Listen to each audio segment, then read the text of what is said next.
A Uniserv propôs uma sondagem prévia para a escolha de um representante político para a categoria.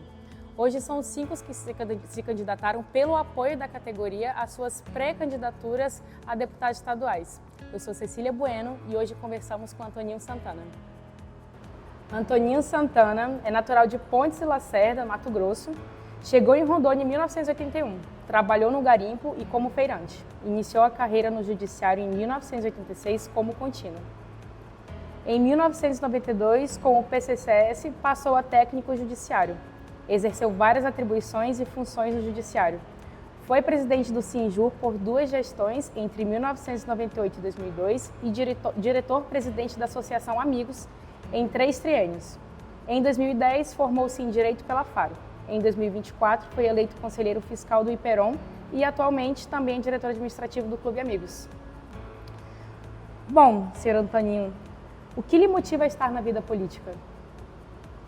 Na realidade, nesse momento, como foi criada a Uniserv, né, que é a união das 3 entidades que representam os servidores do Judiciário, e o protagonista deste processo, que é o Sinjur, é de grande valia de elogiar a ideia de lançar essa sondagem para tirar de dentro da categoria um representante. Como eu já fui representante tanto sindical quanto social, estou justamente colocando meu nome à disposição interna para os servidores poder optar em lançar uma candidatura a deputado estadual, porque me sinto preparado. Perfeito. E o que significa a Uniserv na sua caminhada, já que o senhor citou tanto? Veja só, a Uniserv é uma entidade, em tese, se é realmente uma entidade nova, né? Para mim foi uma surpresa criar essa união das entidades. Eu acredito que talvez possamos dar conhecimento à nossa categoria, o que é a Uniserv, porque muitas das pessoas ainda estão indecisas de saber o que é a Uniserv, da onde surgiu, o que ela é.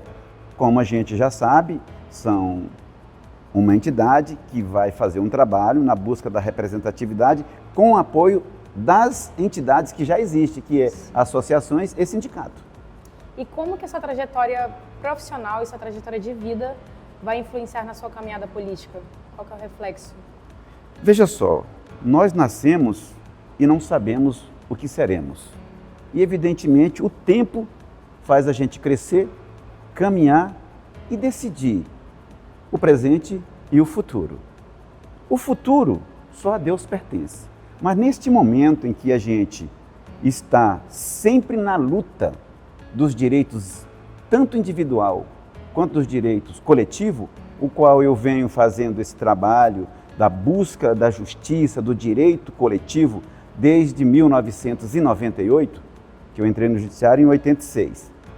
Então, para que nós possamos ter essa vontade de participar do meio político, você tem que ter, primeiro, um know-how, que é o grande conhecimento.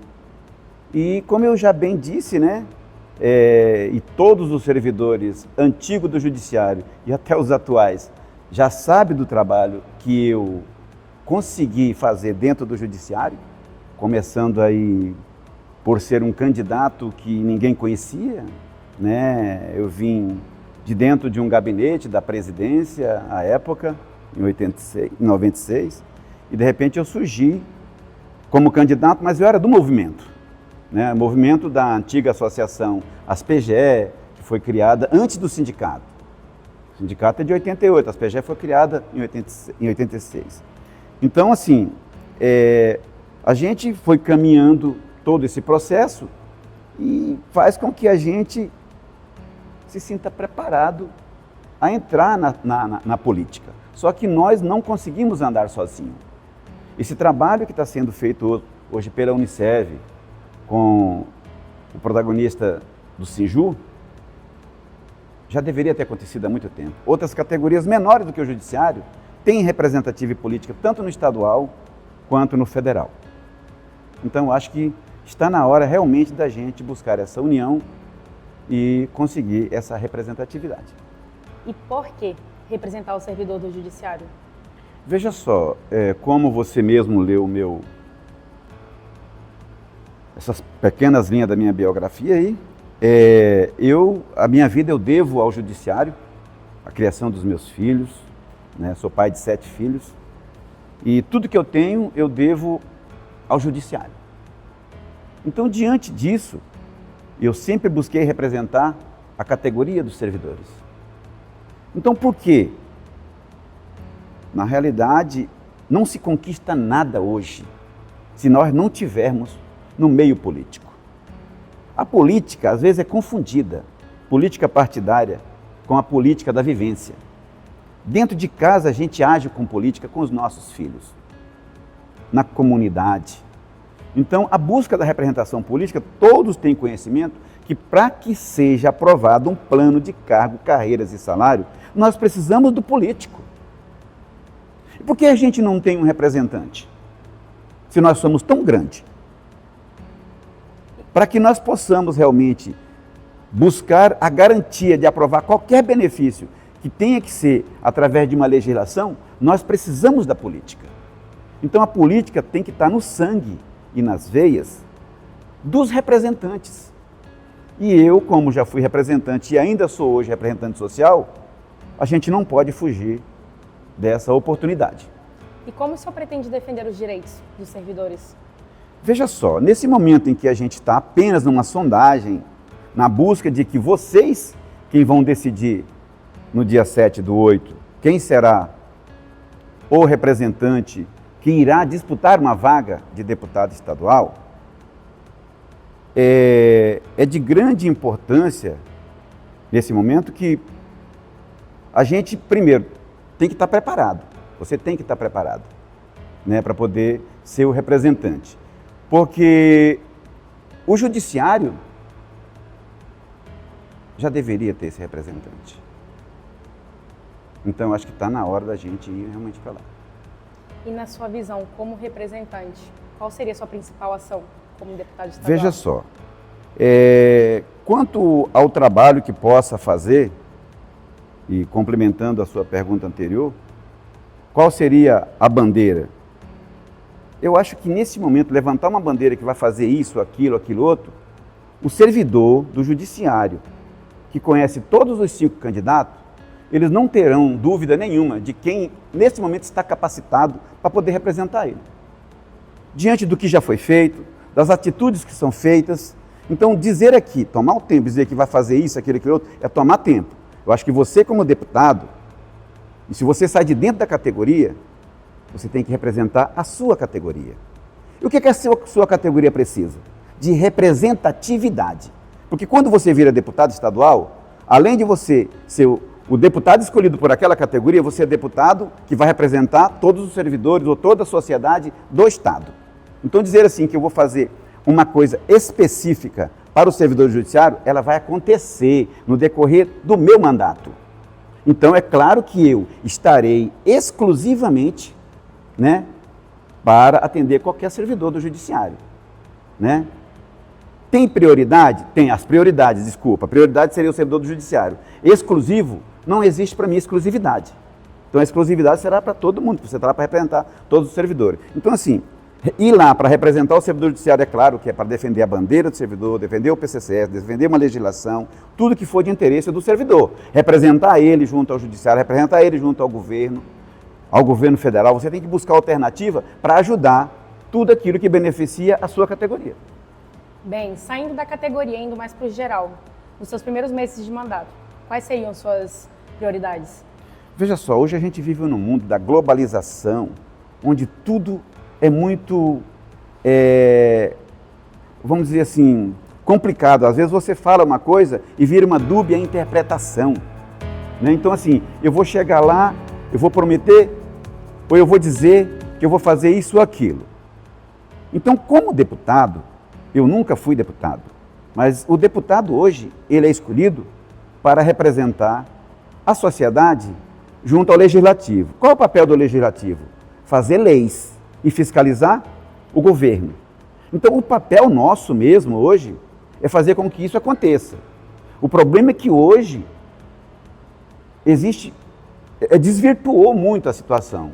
Eu não sei se serei um bom deputado, se eu vou lá chegar e vou conseguir fazer aquilo que é a minha intenção. As pessoas que me conhecem sabem das minhas virtudes. Eu não sou de conchavo, eu não sou de falcatrua. Então, na realidade, hoje existe muito no meio político acordos. E esses acordos, será que eles são vantajosos para a sociedade? Será que ele é vantajoso para o servidor que eu vou representar? Então você pode ter certeza que eu serei o primeiro contra. Eu sei que já existe uma relação com a casa, até porque o senhor foi presidente entre 1998 a 2002, né, do Sinjur, mas quando for na época do seu mandato, quando ocorrerem as eleições, como é que vai ser a sua relação com o Sinjur e com demais associações? Veja só, todos os servidores sabem que eu sempre sou defensor das entidades. Até porque, quando eu assumi a nossa entidade, em 98, eu assumi com 2 pastas e 2 salas alugadas. Eu fui o primeiro presidente que criei o primeiro hotel de trânsito e, na minha gestão, foi justamente a compra deste imóvel. Então, a nossa gestão foi pautada em representar bem, com austeridade, né? E, evidentemente, o papel do gestor aqui é defender sempre a sua entidade. Recentemente eu estive no púlpito aqui, fazendo uma defesa da nossa entidade, em virtude de um processo de grande valia, de débito de mais de R$1.200.000, que queriam protelar. Eu disse, não, nós temos que pagar.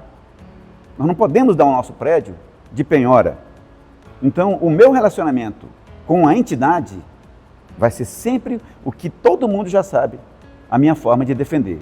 Agora, evidentemente, como pessoa, eu vou ter os meus posicionamentos de crítica contra o gestor, em qualquer assunto que não for aquele que eu vejo que não é de interesse da coletividade. E aí eu venho e faço as minhas defesas. Então, o meu relacionamento com o Sinjur, até agora, são dos melhores. Independentemente de quem passou aqui, se era homem, se era mulher, eu sempre busquei aqui ter um bom relacionamento.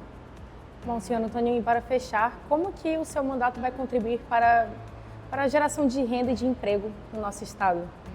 Veja só, é muito importante quando se fala em gestão, emprego. Eu sou um empreendedor nato. Eu sou um administrador nato. Eu não fiz administração, eu fiz direito. E tudo que eu coloquei a mão deu certo. Mas você tem que fazer, você tem que participar.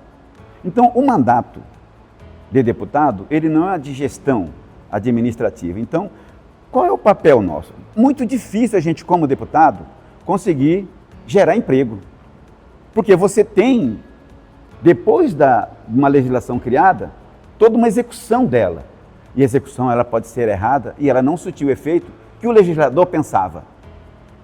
Então, a pergunta sua, ela é muito mais voltada para os gestores. Então, como é que eu vou gerar emprego? Não, eu não tenho como gerar emprego. É governo, é prefeito, mas eu tenho certeza absoluta que se ambos ouvissem os bons conselhos, a gente conseguiria. Vou dar um exemplo aqui agora, o nosso estado de Rondônia, que é o grande produtor, somos aí, não sei qual a colocação no agro, na piscicultura, tudo se tem aqui, né? Vamos dizer que hoje nós temos uma mão de obra em todo o estado, mesmo que ela não seja qualificada, mas você pode qualificar ela. Mas como é que eu vou gerar emprego? Eu só consigo gerar emprego se eu procurar também qualificar. Hoje a gente começa muito ruim, inclusive pelas próprias escolas. Então nós temos que repensar tudo, começando pela própria educação. Para você ver hoje, nós temos uma cidade de Porto Velho, com mais de 500 mil habitantes, e você pode procurar no estado, na cidade, qual é a associação de bairro que funciona como associação, que é para ajudar o prefeito. Então não tem esse incentivo. Não tem esse incentivo, porque as associações poderiam ajudar os prefeitos. E os prefeitos, evidentemente, teriam uma boa cidade. E as cidades poderiam, evidentemente, estarem boas. Vamos dar um exemplo aqui, que nós temos uma cidade boa, como nem Cacoal hoje, está bem? Mas ela não tem, assim, ela só conseguiu chegar ao patamar de hoje porque teve bons gestores lá. Ji-Paraná ficou para trás, Vilhena também. Então, assim, no sentido de você ter emprego, criar vários empregos, você tem que ter um trabalho voltado junto com a sociedade, junto com os empresários. Se não tiver isso, sozinho ele não faz nada. E você, como deputado, você não consegue também fazer isso. E agora vamos para o modelo ping-pong da entrevista, que é quando eu faço uma pergunta com 2 ou 3 palavras e o senhor Antoninho me responde de maneira igual com 2 ou 3 palavras. Bora lá? Associação ou sindicato? As duas, né? Consenso ou maioria? Consenso. Qual sua maior aprendizagem no TJ? Diplomacia. O que o Sinjur significa para você? Uma grande entidade. Um desafio que te moldou? Ser justo. Justiça é? Imparcial. Servidor valorizado é? Bem remunerado. O que é inegociável? Qualquer tramóia. Sua maior bandeira é? Defesa dos injustiçados. Representar é?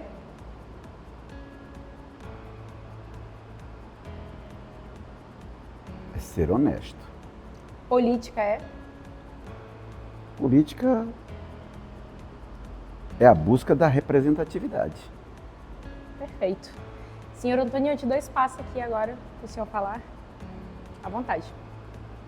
Veja só, esse é um grande momento em que nós estamos vivendo, um momento ímpar, né? Parabéns à Uniserv, parabéns ao nosso sindicato.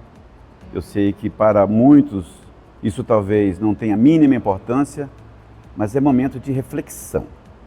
Refletir, porque se hoje nós, servidores do Judiciário, possamos não ter o melhor salário na sua cabeça, porque às vezes você vive um mundo diferente de outros. Podemos até fazer uma análise que alguém ganha mais do que você fazendo o mesmo trabalho seu. Mas uma coisa nós temos que deixar bem claro, para que nós possamos ter o salário que temos hoje no contra-cheque, graças a essa entidade. Independentemente de quem passou aqui, independentemente se teve greve de fome, se teve mobilizações, se teve paralisações, se teve idas e vindas, altos e baixos, foi essa entidade quem fez com que o contra-cheque de hoje tenha os benefícios que nós temos e que muitos servidores do Estado não têm. Então, esse momento onde nós estamos nos colocando à disposição para que vocês tenham a única oportunidade de indicar quem poderá ser um candidato a deputado estadual, vocês têm que valorizar. Esse momento, talvez ninguém estivesse esperando. Eu acredito até que estamos atrasados com esse grande momento. Mas eu, como servidor do Judiciário, eu como representante social, eu como ex-presidente do Sinjur, não esperava, não me preparei que eu chegasse a esse ponto hoje. Mas se eu conseguir chegar, é por isso que eu estou colocando o meu nome à disposição de vocês. E vocês me conhecem. Então, acho que chegou a hora da gente escolher, sim, um representante no Legislativo, tanto estadual quanto no Legislativo Federal. E conto com seu apoio. Agradecemos a entrevista ao senhor Antoninho Santana e lembrando que as votações serão dia 7 de agosto de maneira virtual e convidamos a todos vocês que estão nos assistindo para continuar nos assistindo através dos portais da Uniserv. Vamos ter mais entrevistas e ainda vamos ter o debate. Então, por favor, continue assistindo e a votação é dia 7 de agosto de maneira online.